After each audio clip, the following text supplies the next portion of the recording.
যুক্তরাষ্ট্রের সঙ্গে ইরানের যুদ্ধবিরতি বিশ্লেষণে এই মুহূর্তে আমাদের সঙ্গে যুক্ত হচ্ছেন আন্তর্জাতিক সম্পর্ক বিশ্লেষক অবসরপ্রাপ্ত ব্রিগেডিয়ার জেনারেল শামীম কামাল। শামীম কামাল, আপনাকে স্বাগত জানাচ্ছি। আপনার কাছে জানতে চাই, ইরানের নাগরিকরা বলেছেন যুক্তরাষ্ট্রকে বিশ্বাস করা কঠিন। এই যুদ্ধবিরতি কতটা কার্যকর থাকবে, কি মনে করছেন আপনি? জি, আপনাকে ধন্যবাদ।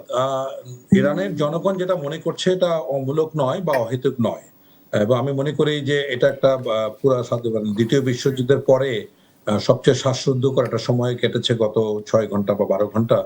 তো এর মধ্য থেকে একটা ভালো জিনিস বেরিয়ে আসছে যে ডোনাল্ড ট্রাম্প তার যে চূড়ান্ত হুমকি সেটা থেকে সরে আসছেন, অবশ্যই পাকিস্তানের মধ্যস্থতার মাধ্যমে।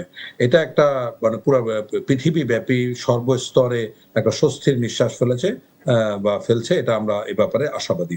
কিন্তু এটা যে একটা স্থায়ী সমাধানের দিকে যাবে তা আমি তার লক্ষণ আমি দেখতে পাচ্ছি না। বিকজ উভয় পক্ষ থেকে যে কঠিন কঠিন শর্তগুলি দিয়েছে এগুলি কিন্তু মেনে নেওয়াটা উভয় পক্ষের জন্যই কষ্টকর বলে আমি মনে করছি। দেখুন, এখানে ডোনাল্ড ট্রাম্পের যে বিষয়টা, সে তো যে পলিসিটা অ্যাডপ্ট করেছে এটা হচ্ছে ম্যাডম্যান পলিসি। ম্যাডম্যান পলিসির পরিণতি কিন্তু খুব ভয়ানক হয়। আমরা 1974-এ দেখেছি রিচার্ড নিক্সন একইভাবে পদত্যাগ করতে বাধ্য হয়েছেন।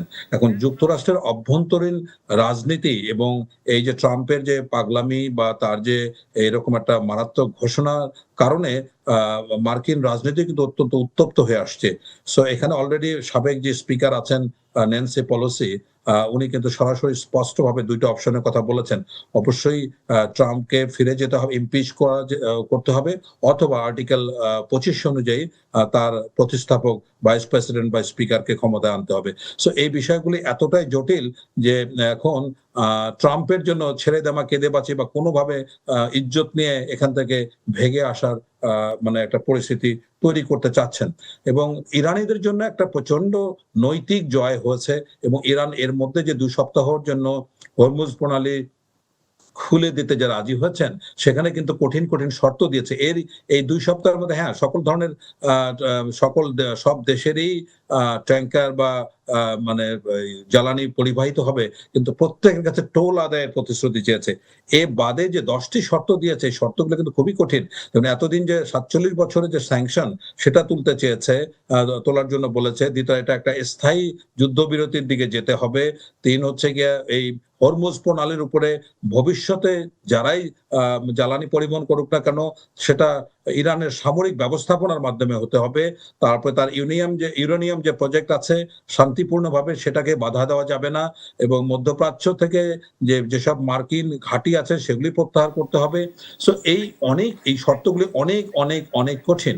তো এখন তারপরেও ডোনাল্ড ট্রাম্পকে তার ক্ষমতায় টিকে থাকার জন্য এই শর্তগুলো মেনে নেওয়া ছাড়া এখন আমি কোনো বিকল্প দেখতে পাচ্ছি না।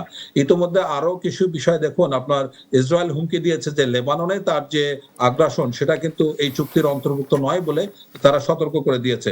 সুতরাং এটা যে একটা স্থায়ী শান্তি নিয়ে আসবে, এটা প্রভিশনাল সিজফায়ার, এটাকে আমরা জনাব যে স্থায়ী শামীম সিজফায়ারে। কামাল, আমি আরো একটি বিষয় আপনার কাছে জানতে চাই। যুদ্ধবিরতিতে বিদ্যমান জ্বালানি ও ভূরাজনৈতিক সংকট থেকে কতটা উত্তরণ হবে বিশ্ব, কি মনে করছেন?